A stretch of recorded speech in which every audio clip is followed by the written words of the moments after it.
Bismillah, masya Allah, la yasukul khaira illallah. Bismillah, masya Allah, la yasirku su'a illallah. Bismillah, masya Allah, ma kana min ni'matin faminallah. Bismillah, masya Allah, la hawla la quwwata illa billah. Bismillah, masya Allah, la yasukul khaira illallah. Bismillah, masya Allah, la yasirku su'a illallah. Bismillah, masya Allah, ma kana min ni'matin faminallah. Bismillah, masya Allah, la hawla la quwwata illa billahi al-'aliyyil 'azim. Sallallahu ala sayyidina maulana Muhammad wa ala alihi wa sahbihi ajma'in walhamdulillahi rabbil alamin. Bismillahirrahmanirrahim. Assalamualaikum warahmatullahi taala wabarakatuh. Alhamdulillahi rabbil alamin. Wassalatu wassalamu ala rasulihil amin sayyidina wa maulana Muhammad wa ala alihi wa sahbihi ajma'in. Yang saya muliakan Tuan Imam, Tuan Bilal, yang dirahmati Allah Ta'ala, hadirin hadirat, dan malam yang penuh keberkatan ini, semoga Allah Subhanahu Wa Ta'ala mengampunkan dosa-dosa kita, berikan keberkatan di atas amalan kebajikan kita, menerima segala ibadah kita, dan insya-Allah Ta'ala pada hari akhirat nanti Allah Subhanahu Wa Ta'ala akan tempatkan kita bersama dengan para anbiya, para syuhada, para salihin fi jannatil ula, dalam syurga Allah Subhanahu wa taala yang maha tinggi, fi jannatil firdausi a'la insyaallah taala, amin. Alhamdulillahirabbil alamin. Bersyukur kita kepada Allah Subhanahu wa taala diberikan pertemuan sekali lagi dalam membahaskan tentang perihal tentang kematian dan juga perihal berkaitan dengan akhirat. Mudah-mudahan dengan segala peringatan dan juga segala pembelajaran yang kita amati dan kita fahami memberikan kepada kita kekuatan iman dan menambahkan ketakwaan ke dalam hati kita. Kerana itulah yang sebaik-baiknya yang Allah Subhanahu wa taala berikan kepada umat manusia yang beriman kepada Allah Subhanahu wa taala. Dalam pertemuan yang lalu kita telah berhenti pada membicarakan tentang kesempatan bertaubat untuk memohon keredaan Allah Subhanahu wa taala, yang mana pada pertemuan yang lalu kita telah membicarakan ayat Al-Quranul Karim surah Ali Imran yang berbunyi, lakinil ladzina taqaw rabbahum lahum jannatun tajri min tahtiha al-anhar khalidina fiha nuzulan min indillah wa ma indallahi khairul abrar. Iaitu menceritakan bagaimanakah orang-orang yang bertakwa kepada Allah Subhanahu wa taala, mereka lah yang memperolehi kemenangan dan kejayaan pada hari akhirat, yang mana mereka ditempatkan di dalam syurga Allah Subhanahu wa taala. Dan itulah yang Allah Subhanahu wa taala berikan kepada orang-orang yang melakukan kebaikan. Menyambung daripada firman Allah Subhanahu wa taala itu, satu lagi firman Allah Subhanahu wa taala, A'udzu billahi minasyaitonir rajim. Bismillahirrahmanirrahim. Wala yahsabanna alladhina kafaru annama numli lahum khairul li anfusihim. Innama numli lahum liyazdadu ithma walahum adzabun muhin.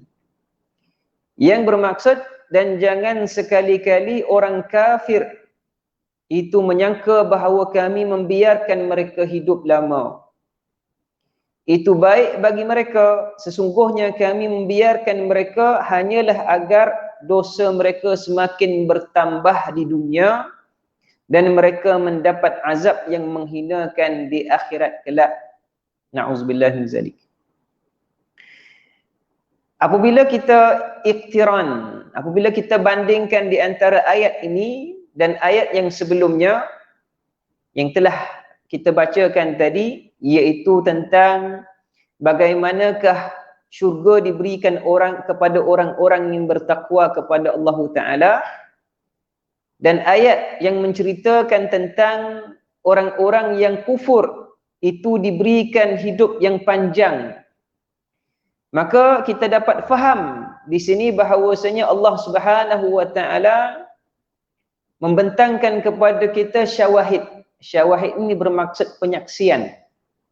Allah Ta'ala menyebutkan dan Allah Ta'ala mempamerkannya secara realiti dalam kehidupan kita.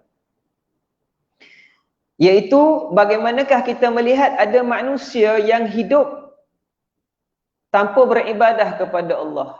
Mereka tak sembahyang, mereka tak puasa, bahkan mereka ingkar kepada Allah Ta'ala.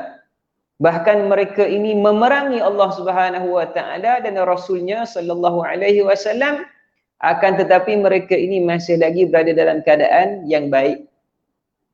Mereka berada dalam keadaan yang senang linang, kaya raya, mewah, berkuasa dan sebagainya.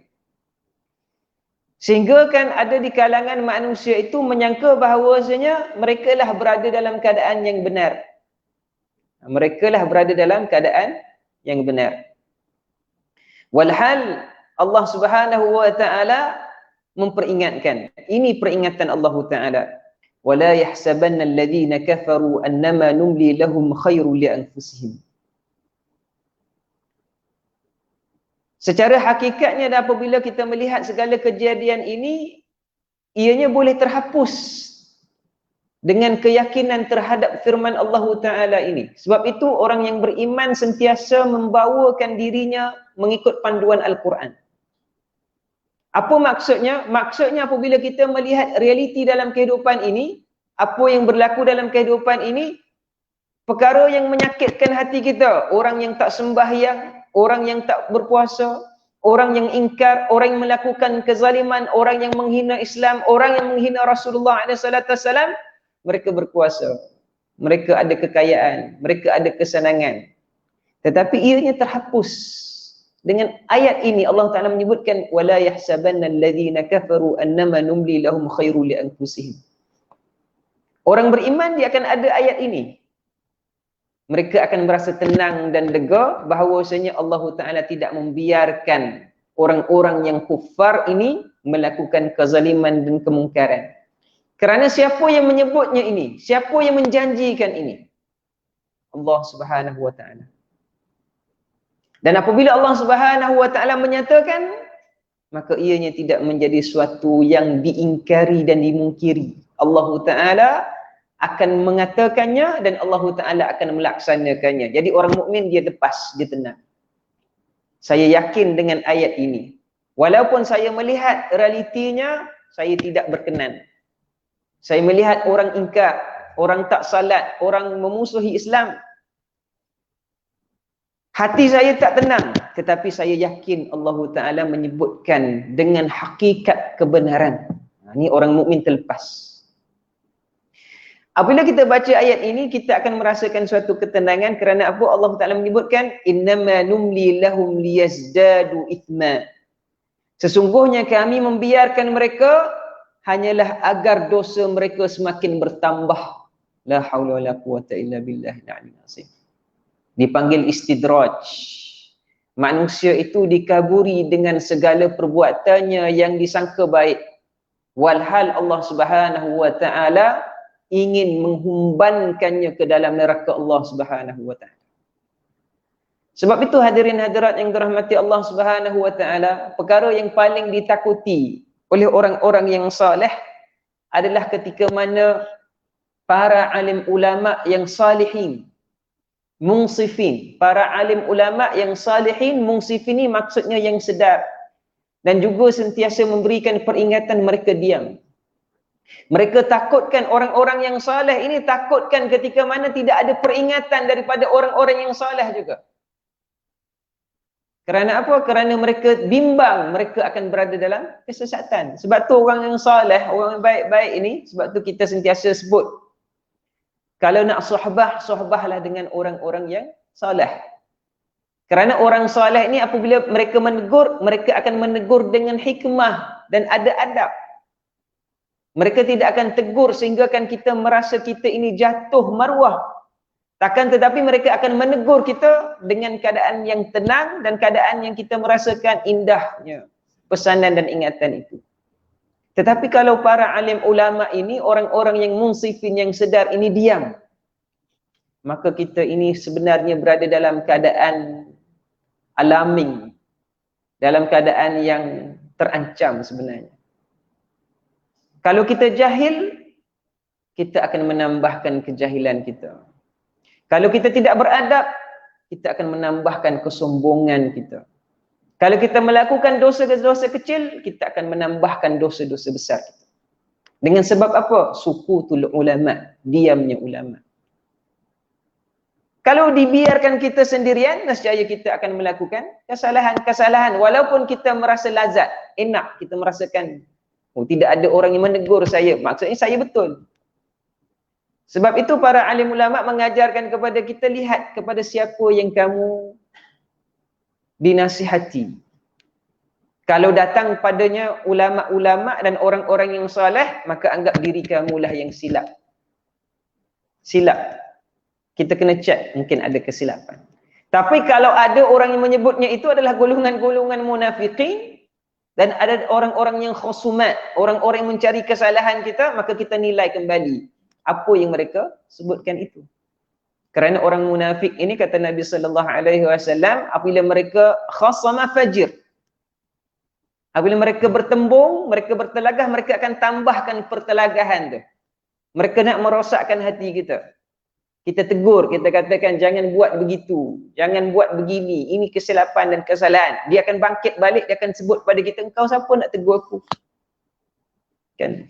Siapa engkau? Siapa you? You siapa nak tegur saya? Jadi kita yang menegur, kita akan rasa nak marah pula. Kan? Jadi kita tahu ini orang yang nak mengajak kita kepada suatu yang bertambah buruk, bukan orang yang menerima peringatan. Wa dzakir fa inna dzikra tanfa'ul mu'minin. Allah Taala nyatakan orang yang mukmin itu kalau peringatan dia akan mengambilnya. Sebab itu kita sentiasa dengar orang-orang yang beri peringatan, kalau yang saya sebutkan ini suatu yang baru, maka jadikanlah ia penambahan kepada ilmu-ilmu Tuan. Tetapi kalau seandainya apa yang saya sebutkan ini, apa yang Tuan-tuan sudah mengetahuinya, maka terimalah ianya sebagai suatu pengulangan dan peringatan. Kan mudah bagi orang mukmin itu menerima suatu petunjuk dan juga suatu panduan daripada apa yang disampaikan. Akan tetapi orang-orang yang ingkar kufur ini, Allah Ta'ala kata, la yahsabanna alladhina kafaru annama numli lahum khairul li anfusihim. Jangan kamu kira orang-orang yang kufur itu kami berikan kebaikan kepadanya. Apa kebaikan kepadanya? Nuakhiruhum liyazdadu zulman wa tughyanan. Tafsir menyebutkan, kami akhirkan kematian mereka, kami lambatkan kematian mereka, liyazdadu zulman, untuk menambahkan kezaliman di tangan-tangan mereka ini. Untuk menambahkan kezaliman di tangan-tangan mereka ini. Wa tughyanan, kejahatan-kejahatan pada tangan mereka ini. Ala sabil istidraj, untuk membawa mereka ini kabur terhadap kebenaran dan juga hakikat. Sehingga mereka lupa ada akhirat. Sehingga mereka lupa adanya pembalasan. Maka mereka rakus melakukan kejahatan-kejahatan dan kezaliman. Wa farihu bis salamati minal qatli. Admiru fi anfusihim i'tiqadun anna baqa'ahum ma huwa illa khairul lahum. Ini apa kata ulama? Farihu bis salamah. Mereka merasakan, sampai ke muncaknya mereka merasakan, mereka ini sudah berada dalam keselamatan. Oh, rupa-rupanya tidak ada pembalasan pun daripada Allah. Saya hidup sudah hampir 80 tahun dengan kezaliman. Tidak ada pun balasan daripada Allah. Bahkan saya hidup dengan kemegahan, kaya raya, senang linang. Wa farihu bisalamati minal qatli. Tidak ada pun yang disebutkan perang, kami tidak diperangi pun. Admiru fi anfusihim, sehinggalah pada kemuncaknya i'tiqadun, mereka simpan di dalam hati mereka i'tiqad. Apa dia? Pegangan. Anna baqa'ahum, sesungguhnya mereka kekal ini, mereka selamat ini, ma huwa illa khairul lahum, adalah satu kebaikan kepada mereka. La haula wala quwwata illa billahil aliyyil azim. Sebab itulah hadirin hadirat yang dirahmati Allah Taala, apabila berlakunya suatu perkara yang kita lihat berlaku pada diri kita ini, suatu perkara yang berkaitan dengan dosa, maka kita bandingkan, ada tak perintah Allah Ta'ala melarang perkara ini? Ada tak perintah Nabi SAW melarang perkara ini? Perkara itu jelas. Contohnya Nabi mengajarkan kepada akhlak mahmudah, akhlakul mazmumah. Akhlak mahmudah, apa dia akhlak mahmudah? Akhlak yang baik, bersedekah, senyum, kan? Akhlak yang baik juga tidak bercakap tentang hal ehwal orang lain, mendatangkan keaiban dan menjatuhkan maruah mereka. Itu juga mahmudah. Ada tak ikhtiran, ada tak panduan daripada Al-Quran dan hadis Nabi SAW menyatakan hal ini? Ada pula tak yang menyatakan tentang akhlakul mazmumah, akhlak yang buruk-buruk? Apakah larangannya? Apakah balasannya?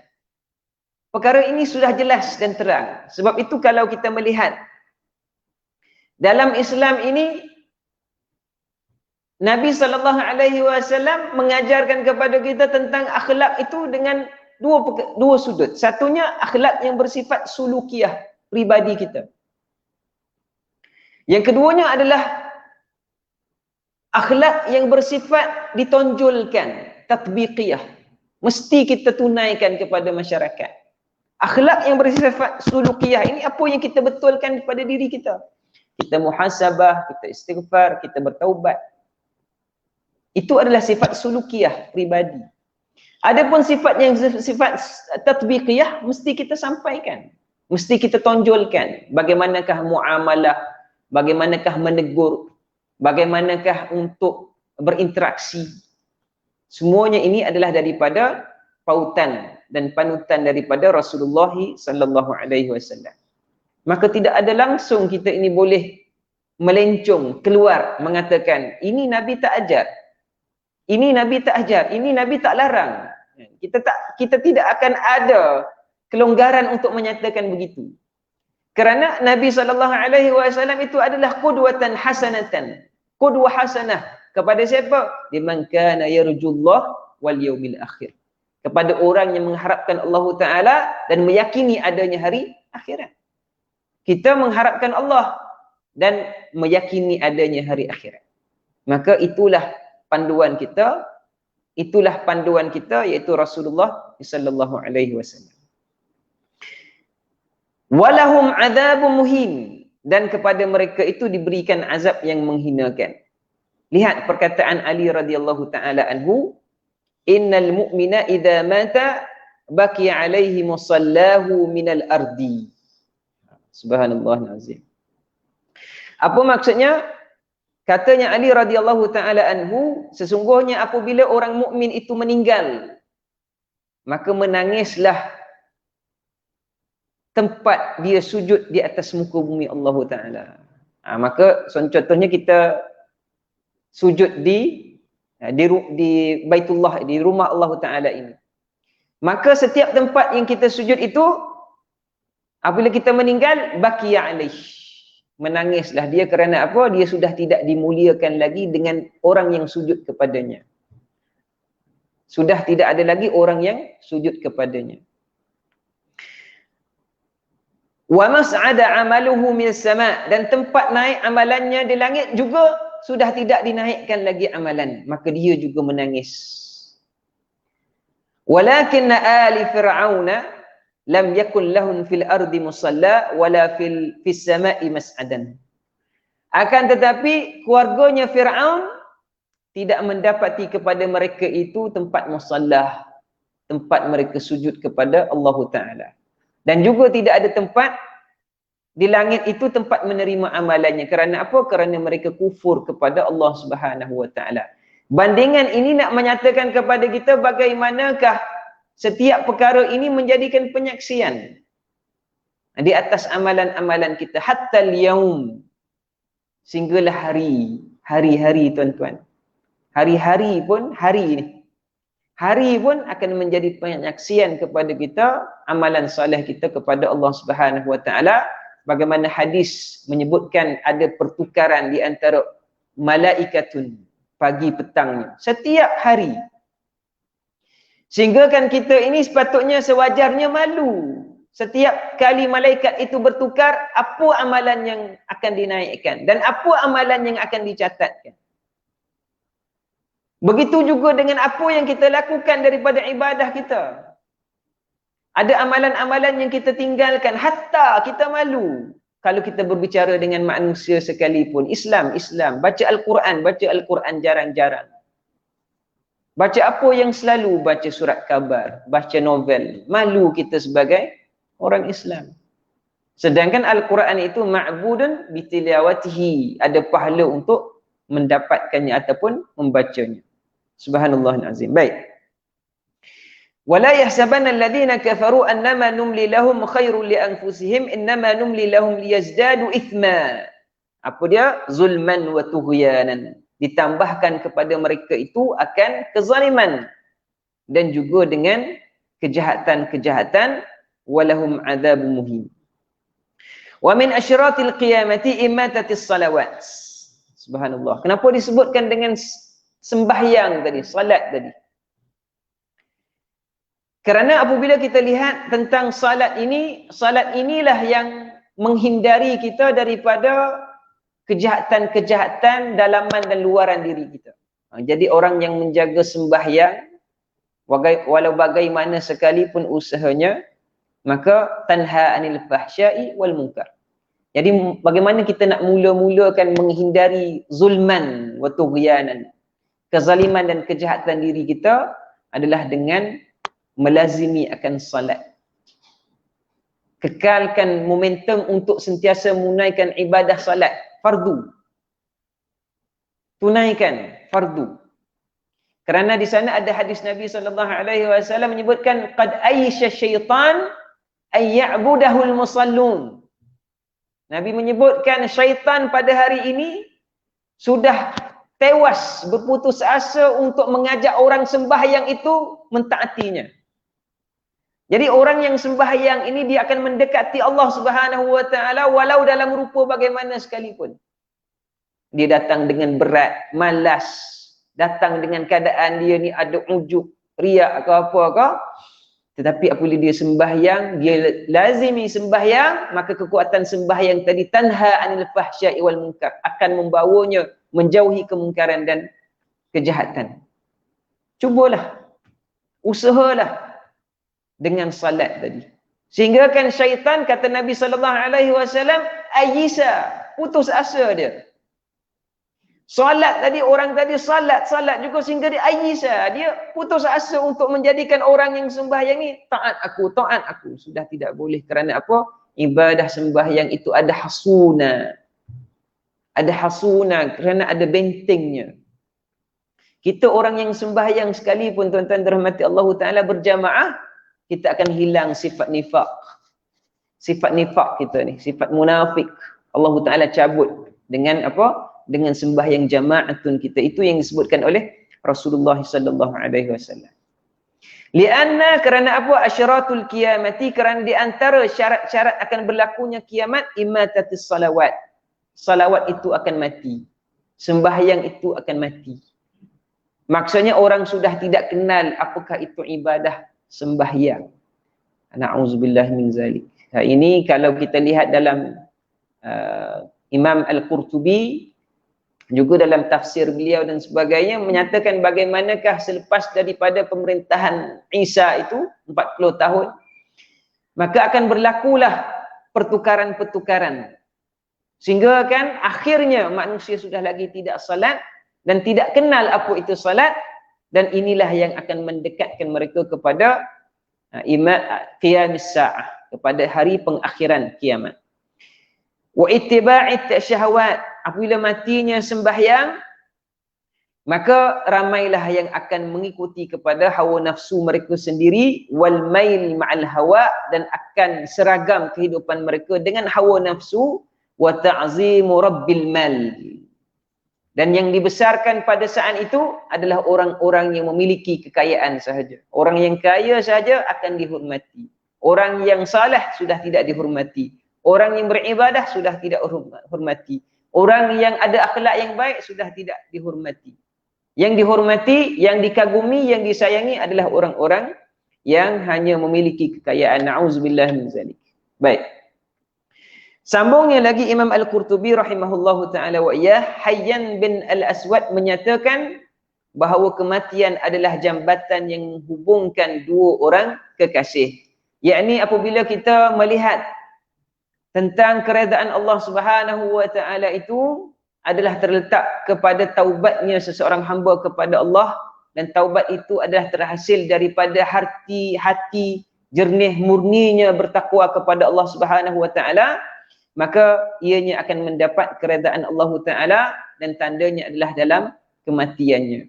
Kematiannya itu disambut dengan keredaan Allah Subhanahu wa taala. Mudah-mudahan kita dijadikan oleh Allah Subhanahu wa taala orang-orang yang mendapatkan keredaan Allah Subhanahu wa taala di saat kematian kita. Lanjutnya lagi katanya Imam Al-Qurtubi, boleh mahukan kematian kerana bimbang murtad. Sebelum daripada ini kita telah bicarakan bagaimanakah larangan memohon kepada Allah Subhanahu wa taala ataupun bercita-cita untuk mati. Kemudian dibawakan pula judul boleh mahukan kematian kerana bimbang murtad. Kita berdoa kepada Allah Ta'ala dimatikan dalam iman. Bimbang-bimbang dimatikan dalam keadaan murtad. Na'udzubillah min zalik. Di manakah dalilnya? Dalilnya Allah Subhanahu wa taala menceritakan tentang kisah Nabi Yusuf dan Maryam. Allah Ta'ala menyebutkan, Rabbi qad ataitani minal mulki wa 'allamtani min ta'wilil ahadith. Fatiras samawati wal ard, anta waliyyi fid dunya wal akhirah, tawaffani muslima wa alhiqni bis salihin. Ya Allah, sesungguhnya kamu telah menganugerahkan kepadaku sebahagian kerajaan. Ini katanya Nabi Yusuf alaihissalam, dan telah mengajarkan kepadaku sebahagian takwil mimpi. Yakni Nabi Yusuf ini terkenal dengan mukjizat beliau, baginda boleh mentakwilkan mimpi. Kan, takwil mimpi yang sangat besar. Sehingga kan Imam Ibn Sirin menulis kitab Tafsirul Ahlam. Kan, kitab juga yang terkenal. Ibn Sirin rahimahullahu ta'ala wa iyah, beliau telah menyebutkan, saya telah bermimpi bertemu dengan Nabi Yusuf di atas apa? Di atas kealiman Ibn Sirin ini dalam mentakwil mimpi, dan juga telah diberikan mukjizat pentakwilan mimpi kepada Nabi Yusuf alaihi salam. Ya Allah pencipta langit dan bumi, kamulah pelindungku di dunia dan di akhirat. Wafatkanlah aku dalam keadaan Islam dan gabungkanlah aku dengan orang-orang yang saleh. Jadi di sini Nabi Yusuf menyebutkan dengan perkataan yang jelas. Tawaffani musliman wa alhiqni bis salihin. Tawaffani bermaksud wafatkanlah saya, ataupun matikanlah saya dalam keadaan musliman, dalam keadaan Islam, dan gabungkanlah saya dengan orang-orang yang saleh. Dalam firman lain Allah Subhanahu wa taala menceritakan tentang doanya Maryam. فَأَجَاءَهَا الْمَخَاضُ إِلَى جِزْعِ النَّخْلَةِ قَالَتْ يَا لَيْتَنِي مِتُّ قَبْلَ هَذَا وَكُنْتُ نَسْيًا مَنْسِيًّا. Maka rasa sakit akan melahirkan anak memaksa dia, yakni Maryam bersandar pada pangkal pohon kurma, lalu berkata, aduhai alangkah baiknya aku mati sebelum ini dan aku menjadi suatu yang tidak bererti, lagi dilupakan. Ini kita akan kupaskan bagaimanakah maksud perkataan Maryam ini yang telah direkodkan oleh Al-Quran Karim.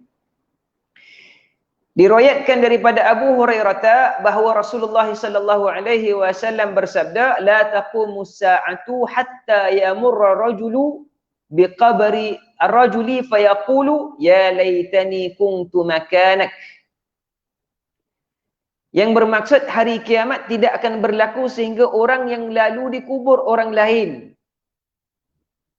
dan berkata, alangkah baiknya jika aku menempati tempatmu. Jadi orang yang mukmin ini apabila dia mendatangi kubur, dia akan sebutkan kepada ahli kubur, orang yang telah meninggal itu, dia katakan, alangkah baiknya keadaan kamu sekarang.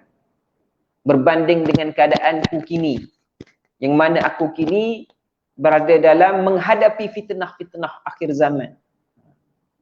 Kan? Maksudnya goyah iman. Nabi menyebutkan berpagi-pagi dengan iman, berpetang-petang dengan kufur. Badirul a'mali fitnatan kaqat'il laili muslim. Atau kama qala alaihi salatu wassalam, bersegeralah amal fitanan sebelum datangnya fitnah seumpama malam yang gelap gelita. Berpagi-pagi seseorang lelaki itu dengan iman, berpetang-petangnya dengan kufur. Ataupun terbaliknya. Jadi dalam hadis itu menceritakan bagaimanakah orang yang beriman pada waktu paginya dia boleh menjadi kafir, murtad dan kharij alil Islam, keluar daripada Islam. Na'udzubillah min zalik. Pada petangnya. Maksudnya rapuh dan singkatnya waktu orang yang beriman kepada Allah Subhanahu wa taala dengan keadaan fitnah yang datang tadi. Subhanallah azim. Masya-Allah, la haula la quwata illa billahil aliyyil azim. Maka lelaki ini apabila dia melihat kubur saja orang yang sudah mati dalam keadaan yang kita sebutkan zannya semuanya mati dalam keadaan Islam, alangkah baiknya kamu semua sudah meninggal. Aku ini masih lagi menghadapi fitnah-fitnah akhir zaman. Kita ni bukan kata fitnah yang besar-besar tuan-tuan, fitnah rumah tangga kita pun kita sudah hilang pertimbangan. Orang yang ditinggalkan isteri sanggup bunuh diri, orang yang ditinggalkan suami sanggup bunuh diri, sudah hilang pertimbangan. Orang yang ditinggalkan kekasih tak dikahwini pun sudah bunuh diri. Masya Allah, la haula la quwata illa billah. Jadi pertimbangan di mana kita sebutkan walaupun tidak datang fitnah-fitnah yang besar ini. Lanjutnya lagi katanya Imam Al-Qurtubi, tidak ada pertentangan antara keterangan tersebut dengan ayat yang telah kami sampaikan sebelum ini. Jadi doa untuk kematian itu tanpa ada sebab itu dilarang. Tetapi kalau memohon kepada Allah Ta'ala mati dalam keadaan iman ataupun mati dielakkan daripada murtad, itu tidak ada pertentangan dengan apa yang kami sampaikan di sini. Katanya Abu Qatadah, dan hadis ini telah menceritakan, maksudnya hadis ini apabila seorang lelaki itu beriman, dia lalui kubur, dia kata apa? Ya laitani. Itu maksudnya dia ada satu keinginan, dia menggambarkan alangkah baiknya kalau saya pun berada pada tempat kamu. Sebab itu hadirin hadirat yang dirahmati Allah Ta'ala, kita dilarang untuk sibbu. Sibbu ni maksudnya mencela orang-orang yang telah mati. Orang daripada kalangan-kalangan orang Islam. Kerana apa? Walaupun dia berdosa, bermaksud orang itu sudah hapus akan pertimbangan ataupun catatannya dengan Allah Subhanahu Wa Ta'ala. Siapa lagi kita nak menghukum seseorang itu di atas apa yang telah dia lakukan. Melainkan ianya mengambil satu ibrah dan peringatan. Sebagaimana Allah Ta'ala mencatatkan tentang Fir'aun. Tentang orang-orang yang kufur kepada Allah Subhanahu Wa Ta'ala. Ini adalah untuk mengambil peringatan dan menjadikan ianya panduan dalam kehidupan kita. Abu Qatadah memberikan keterangan mengenai ayat tersebut. Dia berkata tidak seorang pun, ayat yang berkaitan dengan Nabi Yusuf tadi, yang mohon kepada Allah Ta'ala dimatikan dalam keadaan Islam. Abu Qatadah memberikan keterangan tidak seorang pun yang mahukan kematian, baik orang biasa maupun Nabi. Ini Imam Abu Qatadah, kecuali Yusuf alaihissalam. Jadi Yusuf ini menyebutkan dengan terang. Yusuf alaihissalam menyebutkan dengan terang keinginannya untuk dimatikan dalam keadaan Islam. Dia mendapat nikmat serta kurnia yang melimpah daripada Allah Subhanahu Wa Ta'ala. Masya Allah. Dia sudah menjadi pemimpin, sudah menjadi menteri, katanya menteri pertanian. Dan juga seorang raja. Kemudian diberikan ilmu pengetahuan, takwil dan sebagainya. Akan tetapi ada satu lagi nikmat yang besar yang diinginkan oleh baginda Yusuf alaihissalam, iaitu matinya dalam keadaan Islam. ataupun mati dalam keadaan yang diterima akan ibadahnya ataupun dalam keadaan yang sejahtera di sisi Allah Subhanahu wa taala. Subhanallah azim. Jadi perkataan musliman ini kalau kita bahas dalam ilmu akidah, ianya merupakan intipati kepada sekalian agama yang dibawa oleh para anbiya wa rasul. Kan sebab itu katanya Nabi Ibrahim, kana hanifan muslima. Adalah Nabi Ibrahim itu hanifan muslima, adalah seorang yang bersifat hanif, musliman, dan orang yang beragama Islam ataupun menerima keislaman.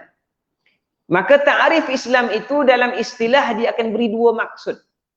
Satunya adalah al-istislamu wassalamah, yang keduanya adalah ikhlasul ibadati lillahi ta'ala. Islam ini bermaksud apa dia? Islam ini adalah al-istislamu wassalamah. Istislam, menyerahkan diri, dan juga mendapatkan kesejahteraan daripada Allah. Yang keduanya adalah ikhlasul ibadati lillah, ikhlas beribadah kepada Allah Subhanahu wa taala. Baik, saya bagi laluan untuk azan, insya-Allah taala kita sambung sedikit saja selepas daripada itu.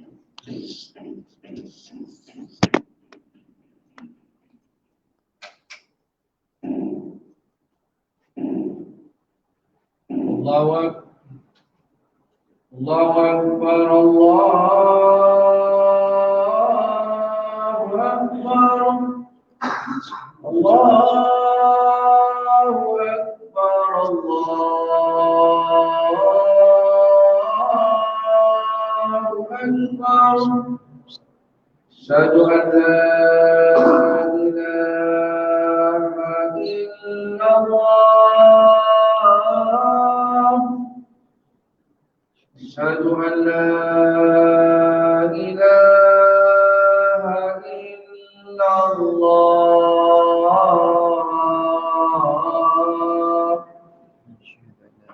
أشهد أن محمدا رسول الله.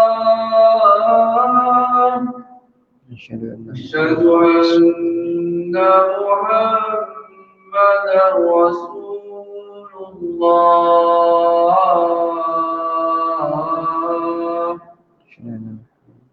حي على الصلاة. حي على الصلاة.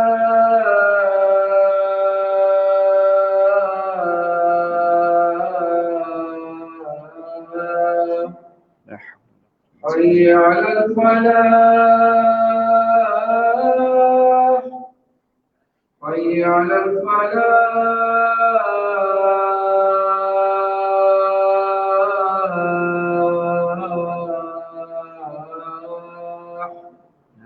الله أكبر.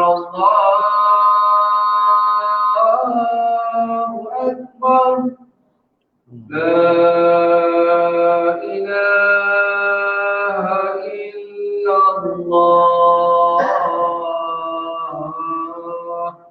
لا إله إلا الله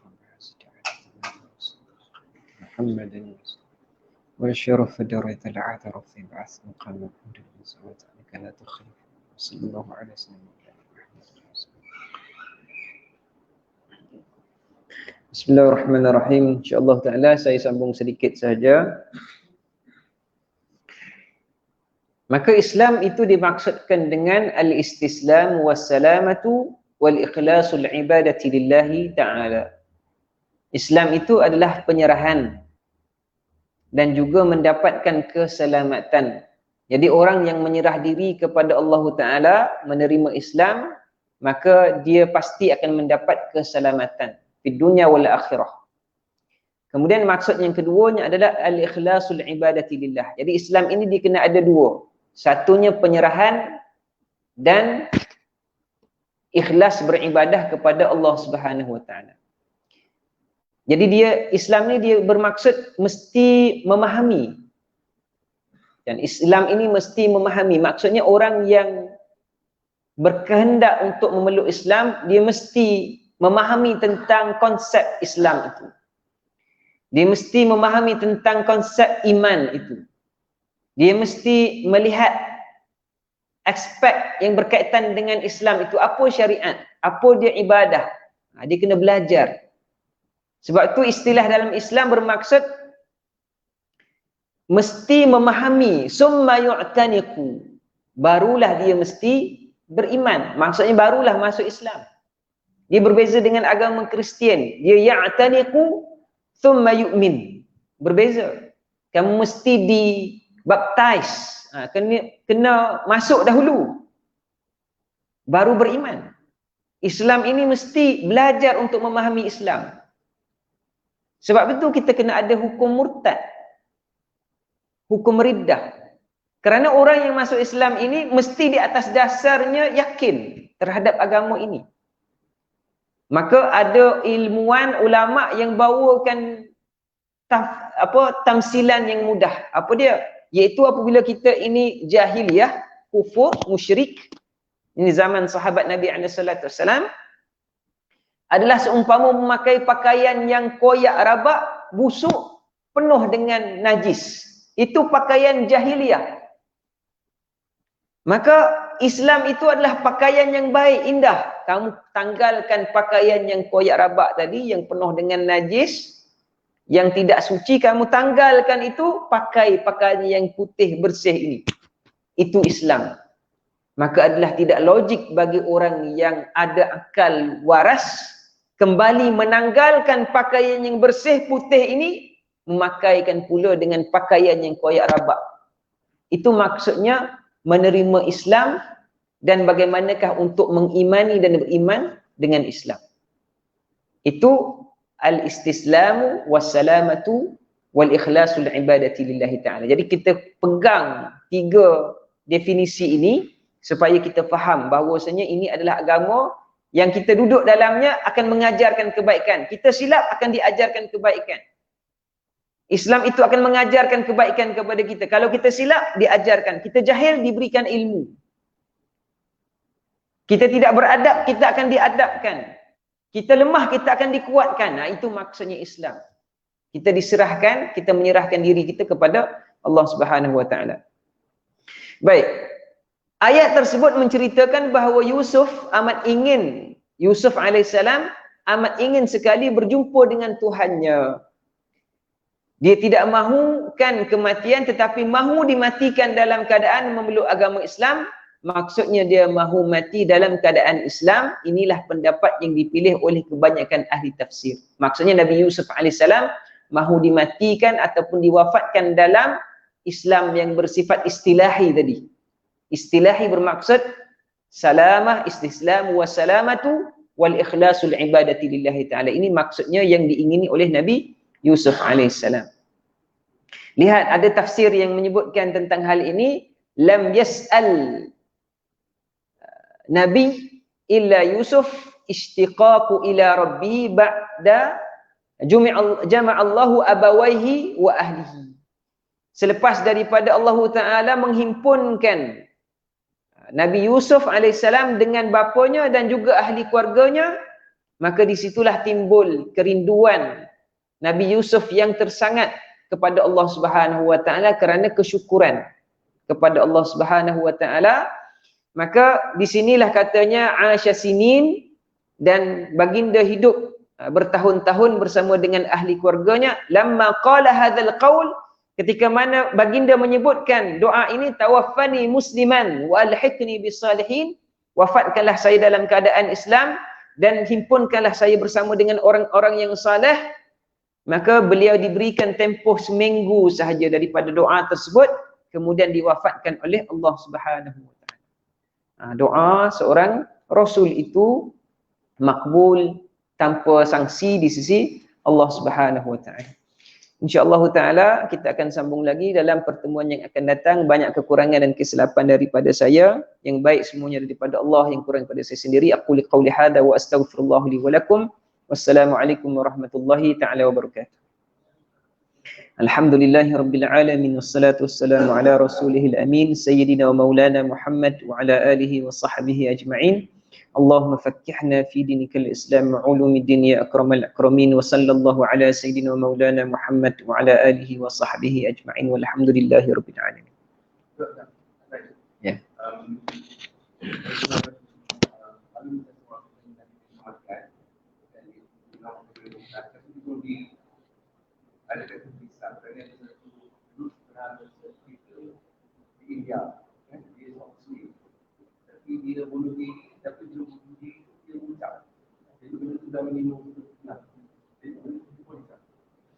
Baik.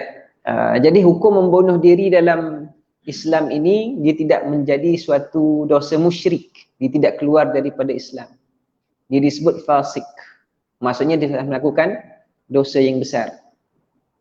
Jadi apabila dalam perbahasan ulama, orang yang mati, kita sebut dulu orang yang mati dalam kufur, sarih kufur, maksudnya jelas kekufuran, jelas keluar daripada Islam, maka ianya dimandikan tetapi tidak disembahyangkan dan tidak ditanam di dalam kubur-kubur orang Islam.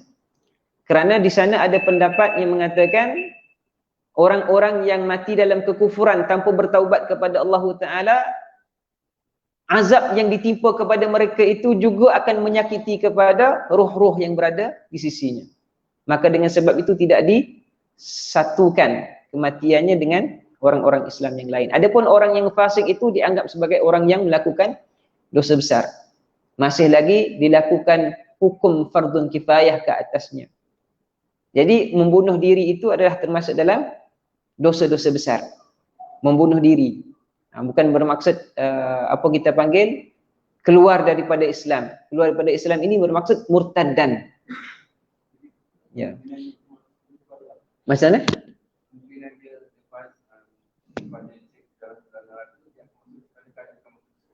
Baik.